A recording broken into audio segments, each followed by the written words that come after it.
First story. My so-called best friend made me believe my boyfriend had cheated on me, so I broke up with him now. 3 months later, my best friend cut me off, and then I saw her dating my ex-boyfriend. I 24 to feel like the dumbest person alive right now. I lost my boyfriend 26M and my best friend 24F because I trusted the wrong person.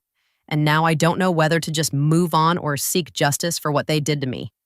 For context, I've known Lena, my now ex-best friend, since we were kids, lit since we were 8. We grew up together, did everything together, and there wasn't a single secret between us. I was always there for her through every breakup, every family fight, and every heartbreak. When she lost her mom a few years ago, I was the one who took care of her, practically living at her place to make sure she wasn't alone. We were more like sisters than friends, so when she started pointing out issues in my relationship, I believed her. I'd been dating Ryan 26 months for 2 years, and I genuinely thought we were solid. Sure, he had been busier than usual with work, but I never doubted his feelings for me until Lena started planting seeds in my head. It started off small. She would casually mention how he never seems to have time for me anymore, or how I was always the one making plans.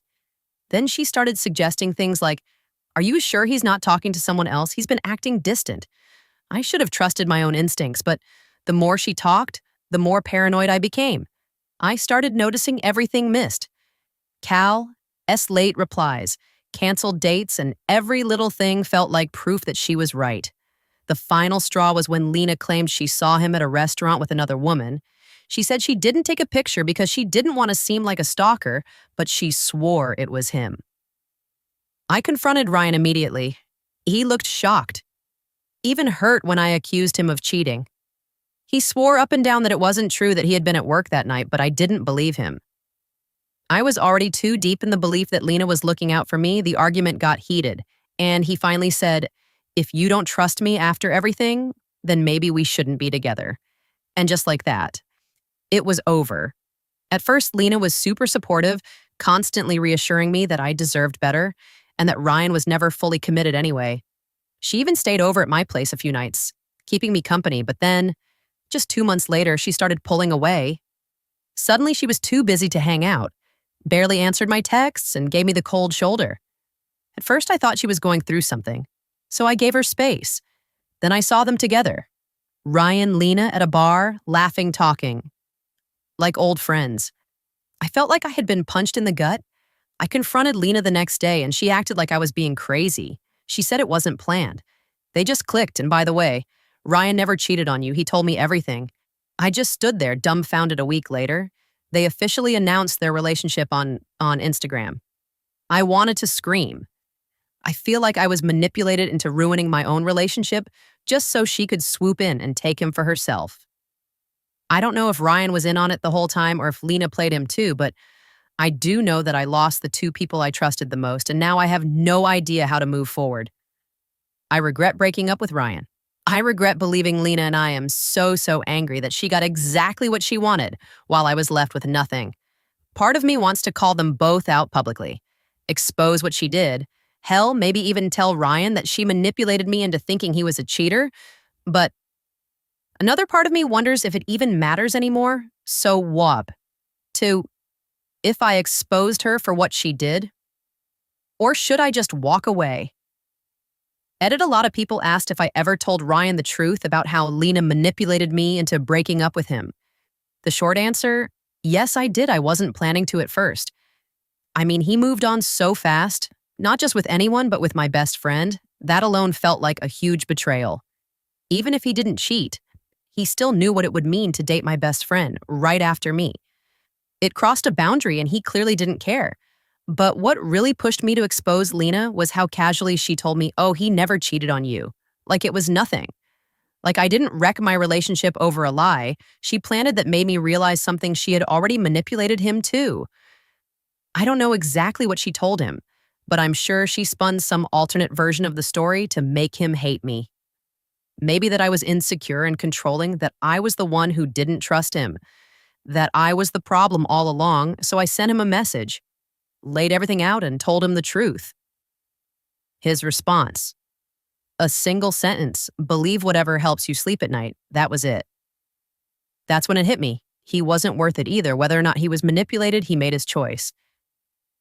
He decided I wasn't worth listening to, that our 2-year relationship wasn't worth questioning. And if he could move on so quickly, if he could jump straight into a relationship with my supposed best friend without a second thought, then he was never the person I thought he was. That was the moment I truly let go. And honestly, ever since they've been out of my life has only gotten better. I've been growing, healing, and surrounding myself with people who actually care about me. I don't want to drag myself back into their mess. I don't want to waste another second on either of them. I just want to move past this, and I will update. It's been a little over a year since I first posted, and I wanted to give an update to start with. I went completely no contact with Lena and Ryan. It wasn't easy at first. There were days when I wanted to scream at both of them for what they did, but instead I focused on myself. I started therapy, worked on my self-esteem, and most importantly, learned how to set boundaries. I won't pretend I magically healed overnight, but cutting out Lena's manipulative influence let me see just how much of a people pleaser I had been. I used to let people walk all over me, always prioritizing their feelings over my own, but after what happened, I made a promise to myself never again. Fast forward to now. I'm in a healthy, loving relationship with my new boyfriend, Mark 7 HEK. Nothing like Ryan. He communicates, makes me feel secure, and never makes me second guess where I stand. I honestly didn't realize how toxic my past relationship was until I experienced something better. I also reconnected with old friends I had unintentionally drifted from. Because of Lena's constant need for my attention, turns out people actually like me for who I am, not just for what I can do for them. So here's the thing, I never went looking for information about them, but life has a funny way of making things known. One night, I was out with friends when someone casually mentioned, "Oh, did you hear about Lena and Ryan?" I just raised an eyebrow and waited. Turns out their perfect relationship didn't last 6 months. Ryan never cheated. At least not that I know of, but from what I heard, Lena became obsessive over whether he was. She accused him of hiding things, checked his phone, and even showed up at his work. Unannounced a few times. Sound familiar? Yeah, she did to him exactly what she manipulated me into doing. Eventually, Ryan got fed up and dumped her, and in classic Lena fashion, she played the victim, posting cryptic quotes about trust and betrayal, while conveniently leaving out the part where she single-handedly torpedoed her own relationship. She didn't reach out to me, and honestly, I'm glad, because I know exactly how that conversation would have gone. She'd twist things, play the victim, and try to pull me back into her web. As for Ryan, I don't know much about what he's up to, and I don't care. Last I heard, he moved to another city, and good for him. I'm past the point of wanting closure or revenge. I thought I lost something when I broke up with him, but now I realize I dodged a bullet. I never had to lift a finger. I didn't need some grand revenge or dramatic conf. Lena and Ryan ruined their own relationship without any involvement from me. They did it all by themselves. Looking back, the real loss wasn't Ryan, it was the 16-year friendship I had with Lena. Losing her hurt far more than losing a boyfriend. But at the same time, I can't regret it, because if I had stayed friends with her, I never would have grown into the person I am now. Second story, I mistakenly cheated on my husband after getting drunk. It's been a year. He's still stuck in the past and punishing me. So I asked for divorce. I, 30, have been married to my husband, 32, for 5 years. 1 year ago, I cheated on him. In a drunken one-night stand the next morning, I felt disgusted and confessed. Immediately, he was devastated. But I begged and pleaded for another chance, and he gave it to me. I was ecstatic, practically hugging his feet, thanking him. It has been 1 year since then, but I feel like we haven't made any progress. I took all the steps for reconciliation. I went to therapy. Both couples and personal, I made it a point to put all his needs and wants first. I gave him space when necessary, but also made it clear I was always there for him. I truly gave it my all, but it didn't even make it. Dent, he won't touch me, won't talk to me. We have sex, but every time we do it, it's clear he is just doing it out of physical need. I know I don't deserve more, but all I really want is just one sign to tell me that we are making progress, just one sign that he still cares, that Someday we can be like before, or at least close to it, just one sign that the sun is still there. Last night, I was at my limit. I told him we needed to talk and laid it all out. I told him that I loved him and I knew I was at fault, but that it was clear he was never going to forgive me, that as such, we needed to stop causing pain to each other, and that I wanted a divorce. At first, he seemed surprised, and then he got angry. He yelled at me, saying how he knew I would never stick to my word, and how he should have never given me the second chance. I got teary at his words, but didn't argue, just said again what I told him before. At this point, he left the house, and I haven't seen him since. He won't return my texts or phone calls. None of our parents or friends know about my infidelity, so this is the only place where I can get another perspective. I know I am the air I hole for doing what I did a year ago, and I'll carry that shame and guilt for the rest of my life. But I don't think that I am wrong for wanting to end both our pains, for asking for a divorce edit. I think you guys misunderstand. I am not blaming my husband or the lack of progress for the death of my marriage. I killed my marriage, and I will always carry that. I just don't think I am in the wrong to end it now, no matter how much it hurts on both sides. Edit 2, he texted me, says he is coming home. I don't know what to expect. Comment Spooka Spencer 1 year is nothing. It probably took him 6 months to stop thinking about you having sex with someone else. 247. How long did it take for you to stop thinking about him cheating on you? Oh wait, 707 8899 8877 YT. You destroyed your marriage and expect your husband to snap out of it and get over it. It's only been a year. The one-night stand was a conscious decision, and you neglected to tell him about the issues, and decided to F a stranger. He didn't even tell anyone, so he spared you embarrassment. Rebel, uncore, sweets YTA.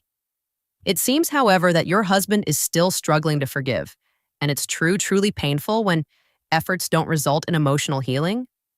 Recognizing that both of you are hurting and stuck in the situation is crucial, and it seems like you're aware of that judgment. YTA update 1 day later. Before I begin this update, I feel like there are a few things I need to clarify. I made the original post to ask if I was the air I hole for asking my husband for a divorce, since I thought it was the best course of action for both of us, not. If I was the owl for cheating, I am already aware that I am an owl for doing that to him. I said, it was a drunken one-night stand, but I never blamed the alcohol. Yes, it was an external factor, but the blame is mine because the decisions leading to the infidelity were mine. Nothing forced me to cheat. I know that I didn't ask for a divorce because our progress was too slow or not as fast as I would have liked. I was willing to work at a snail's pace. The problem was that the progress was non-existent, not even a hint to show that we might be in the right direction. I felt that it wasn't right for either of us to forever remain in that limbo state now. For the update, my husband came back home yesterday. He was a lot calmer, and this time he started the conversation. Firstly, he apologized for lashing out. He said that he had thought about it and realized that he was only punishing me without allowing himself to start healing and forgiving. He asked if I really wanted a divorce. I said no, and that I loved him. But if he was never even at least considering forgiving me, then there was no point in causing more pain to each other. He was silent for a moment, then he hugged me. That was all it took. I broke down crying and hugging him back. He promised that he would try to forgive me. I tried to take things a bit further, and he let me. I'm not going to lie and say that now everything is well. It was clear that the sex was still purely physical for him, and after he didn't treat me much more differently than usual. But now I feel like there is an achievable goal ahead, and that we're both actively trying to achieve it. I guess we're not getting divorced yet. Honestly, probably not many people wanted this update. I'm just highlighting my thoughts because, again, I can't really talk to anyone else about this. Thank you to those who gave genuine responses to me in my first post edit. Since I've read this a lot in the comments, I have told him from day one. He is free to tell anyone he wishes about us. I have told him that I would never try to minimize or make it seem like he is lying. I am not concerned with my reputation at all. I just don't think it's my place to take that choice from him. Comments Corf Castle, as you said, you F it up royally. He was subconsciously punishing you and himself. You have a huge mountain to climb, but at least you have been encouraged to keep on that path. I'm hoping you don't feel tempted again because I think that would shatter your husband. Quiet walk. 25,000 and 5 yikes. I remember your post you decided to have a one-night stand. Ugh. It depends on you. You need to rebuild everything, trust communication, and how you will work it out with your husband. Honestly, cheating sucks. Rust and W. But yeah, rebuilding trust after that is going to be a long, tough road roll. 7E123. He deserves better. Glitter Doomsday. I'm just confused on why he didn't jump at the chance of a clean divorce. They don't love each other. They don't respect each other. And no way he's going to suddenly trust her cheat. Suddenly trust her cheating hours after 1 year. Just walk away, my dude. Stop beating the dead horse. He basically gave her hope for what? So they can go another year of this misery. Third story entitled, Stepdaughter, Stole My Purse. My husband bought as my Christmas gift, then she wrote her name on my purse, making it worthless to me. Still, my husband took his daughter's side, so I abandoned them at a gas station, driving off. Now the husband's ex is lashing out at me. My husband, M41M, is the worst at gift giving. We have been together over 3 years, and after the first year of not receiving anything for my birthday anniversary, Christmas, Valentine's Day, or Mother's Day, it was the last straw. After being told I wasn't his mother, I decided to start matching energy. Father's Day came, and I was gone all day when normally I would have put together a big lunch dinner and driven 45th minutes to go get his daughter, and now 16, so they could spend the day together. He called me in the afternoon, and I was polite but not initiating conversation. He asked me when I was picking up his daughter, and I replied I had plans and wasn't aware that I was supposed to pick her up since nothing was communicated to me. When he responded with, "It's Father's Day." I used his response back, "You are not my father." I had anticipated him getting upset and knew a constructive conversation would not be had. So when he started to raise his voice, I told him to check the table and hung up. I'd left a letter to him communicating how much I was hurt about going out of my way for him and not having any sort of reciprocation. He called me later and said he would try to be better and work on it. I ended up going to get his daughter during the week so they could enjoy a dinner together. Background info. He drives big rig trucks, so the vehicle we use for everyday travel is mine. He's been better about the gifts. It's more of, go pick something out and I will pay for it, which I really don't mind. He does the same thing with his daughter. I do all the shopping for his family gifts when it comes to birthdays and holidays, cut to a week before Christmas. And I wake up to my favorite coffee drink and my husband taking me out to eat for breakfast, followed by a trip to the mall to pick out my Christmas gift. I rarely splurge on myself when it comes to purses and clothes. I have a protein son from my first marriage, so I tend to be more practical with myself and spend on him for his birthday. And Christmas, my stepdaughter, however, is very materialistic and always is asking for money or something expensive. And between her father and his family, and her mother and her family, and her stepfather, she always gets it. I had been repeatedly saying out loud that I needed a new purse since mine was hanging on by a thread and had decided to invest in a good designer handbag. I started saving money and looking online for my dream purse. So imagine my surprise and excitement when we get to the department store and I see they have my dream purse in stock. My husband sort of gave a look when he saw the price, and I told him I could contribute and explained how I had been saving so I could save enough to get this purse that I had been dreaming about for months. He shook his head and said I deserved it and he would get it for me, but also gave me the expectation that since he was getting me this, he really couldn't afford to get me anything else. I screamed with delight and told him that was okay. I didn't need anything else with that taken care of. My husband asked me if it was okay to go get his daughter and take her Christmas shopping. I had tons to do at home in preparation for the holiday, so this worked out so I could have the house empty to get what I needed done. I was reaching to get my new purse when we arrived home, and he said for me to leave it because he had another gift he had previously purchased for me that he was going to put inside the purse for me to open on Christmas. I was on cloud 9, so I kissed him, left my bag, and went inside. I was still busy cleaning and decorating when he got home later that night, and the rest of the days before Christmas were all a blur with me trying to get my house ready for the holiday. I hosted Christmas Eve at my house with my family, and on Christmas Day, I slept in tired from the night before and woke up with enough time to brush my teeth before we headed out to go get his daughter and then drive to spend the day at his mother's house. I fell asleep on the drive and woke up after his daughter was picked up. And we were already en route to his mom's. I turned around to greet his daughter, and that's when I saw her rummaging and holding my new purse. "Where did you get that purse?"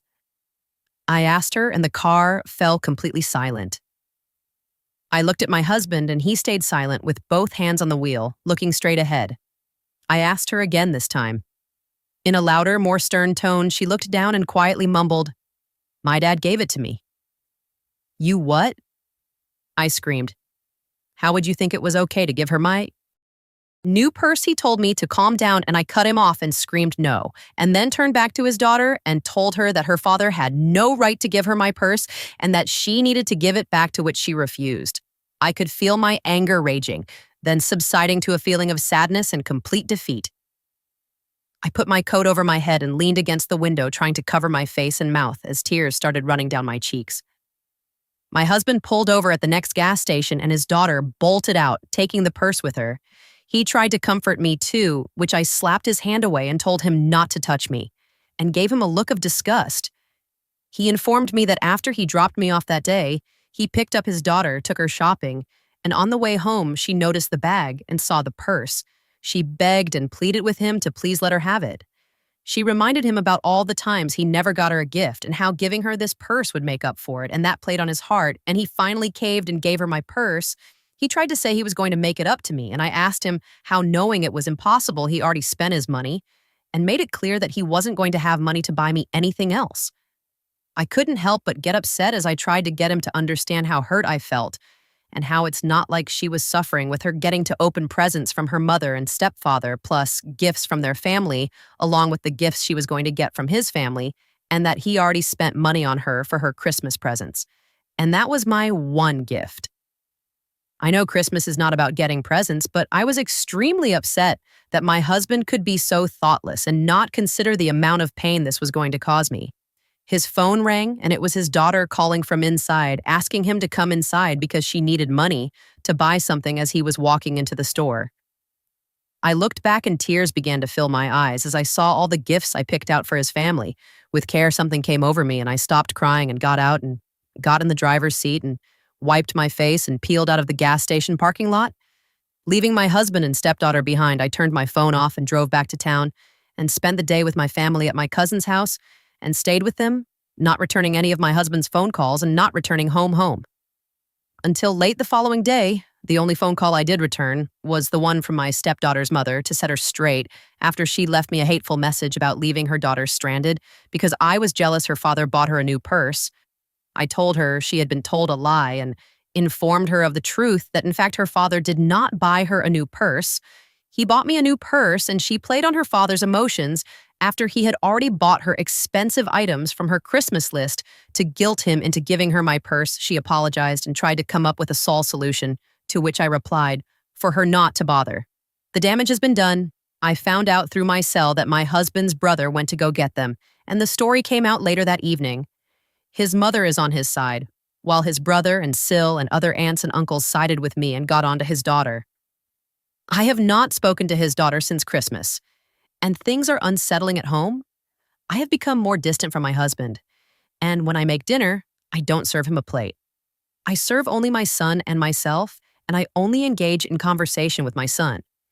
He's tried to reach for me at night when we are in bed, and I always end up crying. I am not angry or mad. I just feel nothingness. He's back on the road, and I do miss him, but I can't shake the feeling of how he let me down, and I cannot hide my looks of disappointment looking to see what others have to say about the situation. AA has no consensus. Bot op was NTA top. Comments, commenter 1 NTA, but why are you in this marriage? You don't matter to your husband, period. Commenter to she's doing so much to make it easier for her husband to treat her the way she deserves to be treated. She has literally begged him. If he isn't doing it by now, he never will. She deserves so much better. Commenter 3 same immediate divorce, no counseling, etc. He doesn't care about his wife at all and has been using her as a bangmaid all this time. Commenter 4, the way he has continually ignored you on all major events and milestones, and then gave away your first actual gift that you had to choose and partially pay for is appalling. NTA commenter 5, take your son and go back to your family.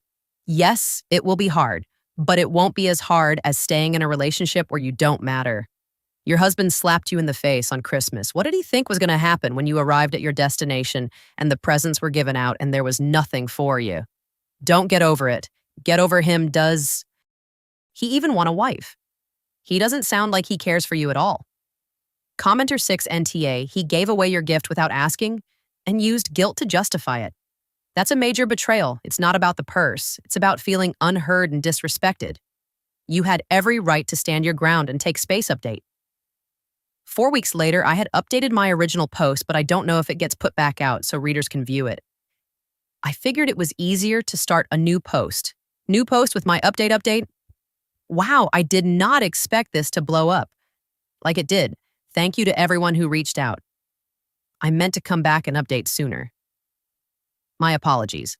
I wanted to clear up some things and defend myself on not being as pathetic as some made me out to be when I did not pay for the purse I offered, but he paid the full amount. 2, he technically pays for the gifts for his family for Christmas. We have an account that he puts money on, and this is what is used to pay the bills and other expenses along with gifts for his family, for birthdays and other special occasions. I am the who actually shops for the gifts, and I make it personal for each person and do all the wrapping and such and add on from my budget what I feel is needed. 3. This had gotten erased when I was first posting trying to edit, but it is a key factor. When I confronted my stepdaughter about returning the purse, she wasn't saying anything, she was refusing by shaking her head. No, and her father yelled her name. And that is when she dropped the bomb on us that she had already written her name in it. She wrote her name in big black permanent marker on the inside of the purse. So that is when my rage just turned into defeat because the purse became worthless to me. Hence my getting emotional for people questioning why I react now. When I had to have known about him not giving gifts from early on in the relationship, after attending family events with him, I noticed right away he never had a gift to give. So when it came to my birthday or Valentine's Day or any special occasion, I would take the initiative to drive us to wherever I wanted my gift from so he could purchase it. As we got more serious, my gifts became trips that I planned and he paid for, so this wasn't going to be my first time getting a gift, but it was going to be my first time having an actual gift under the tree. 5. I introduced one of my really good friends to his brother, and she is now my sister-in-law, and my ally and my source. We met for lunch a week after the New Year to exchange gifts. She informed me that after they arrived at his mom's, my husband didn't want to talk about what happened. My stepdaughter likes to show off her gifts as most teenagers do. And while they were gathered on the table, trying to talk to my husband, she approached and was interrupting and trying to get everyone's attention on her and her new purse and other gifts. Syl said the table fell silent, and there were looks between family members, and then chaos yelling about how my husband arrived. Empty-handed aunts and uncles were yelling at him, asking how he could get his daughter such an expensive purse and not get his mother anything. That's when he broke and loudly responded. He didn't get his daughter the purse. He got me. The purse, his daughter just took the purse. His daughter got upset for being outed and reprimanded by other family members and called her mom to get her 6. By the time her mother arrived, I'd already spoken to her about what happened. She went inside to talk to her father because the story she was getting from her daughter was obviously different. It was basically the same story he took her shopping. And on the way back, she saw the department store bag and looked inside and saw the purse, started begging for it, and then started to guilt trip him to give it to her. He told her no and spoke to her about being ungrateful and selfish. She then tried to get him to take her to a friend's house instead of home, which caused another argument because she is grounded due to failing classes, and she knows that she's not allowed to go anywhere. At drop-off, she just grabbed her bags and exited the car, slamming the door when he got back to the house. He reached behind the seat to get the bag and noticed it was empty and realized she took the purse anyway. He called her, but she didn't answer, and he left a message that she better be ready to give up the purse on Christmas 7. Her mother had called him and yelled at him for getting her such an expensive purse when she was failing classes. And instead of explaining what happened, he just responded that she had no idea what she was talking about and hung up the phone. Her writing her name in the purse was a shock to him, and that's what caused him to pull over at the next gas station. He didn't want me more upset with her, so he opted not to tell me that she stole it, and just took the blame. 8, the other gift that he was going to put in the purse lingerie, it was in a small gift bag on my side of the bed. He was Upset when I sent our pitbull Chico downstairs wearing a red nightie. Some comments had the misconception that the purse was going to be the first gift he ever gave me, and I wanted to clarify that is not true. I posted about him not getting me a gift on my birthday and Christmas and other occasions this occurred. Our first year of marriage. I planned a dinner for my birthday that included my parents and my siblings, close friends and family. My husband arrived empty-handed and over an hour and a half late due to him staying late at work. I kept quiet because I didn't want a scene and have more attention drawn to him about not getting me anything and being so late. This is the same reason I cut him off when he looked around at my gifts and flowers from my guests and started saying, "Man, I feel so bad for not getting you that weekend." I woke up to flowers and chocolates sprinkled all over the bed and being taken to breakfast, and my husband asking what I still had on my wish list for my birthday so we could go get it on our first anniversary. I set up a table outside with candles and hung up white lights and was preparing beef Wellington and had a bottle of champagne and chocolate-covered strawberries that morning. I woke him up saying, "Happy anniversary," and kissing him and told him I have a surprise. Planned for later, he called me when he should have already been home, stating that he picked up an extra load and was excited about how much extra the pay was going to be. We used the extra pay from this and from other extra loads he picked up. That coincidentally coincided with special occasions and holidays to go to Hawaii. It wasn't until I stopped planning something for him for Father's Day, that he started making an effort to get gifts ahead of time. And remember special occasions when my husband got home from being on the road. He took my son and me to eat at a steakhouse and handed each of us a gift back inside, were brand new AirPods. At first, my son was confused because he didn't have an iPhone. Then came the second surprise that after we finished eating, we were heading to At&T to get both of us new phones. I haven't really spoken to his daughter, but was told that her failing classes and sneaking out have caused the strain on her relationship with her mother. I am not looking for pity or sympathy, and I am not a doormat, and my husband is not a heartless monster. I am in a much better frame of mind now than I was then. Thank you for taking the time to hear me. Top comments. Commenter 1, so after all that does the thieving little madam still have the purse? Because if so, what lesson has she learned? Nothing. Not today. Commenter 2, I'd have taken scissors to it. There is no way she would still have it. Commenter 3, did he get you another purse? I don't know about his makeup gift. Was that really what you wanted? Commenter 4, sorry, but we have to agree to disagree. You are a doormat. And until that changes, you will always be a doormat. Commenter 5, so basically, she's a thief, and you're all enabling her. Thank you for watching the video. If you are interested in listening to these kinds of stories, we've got more in store for you. Simply subscribe to our channel, hit the like button, and share it with your friends.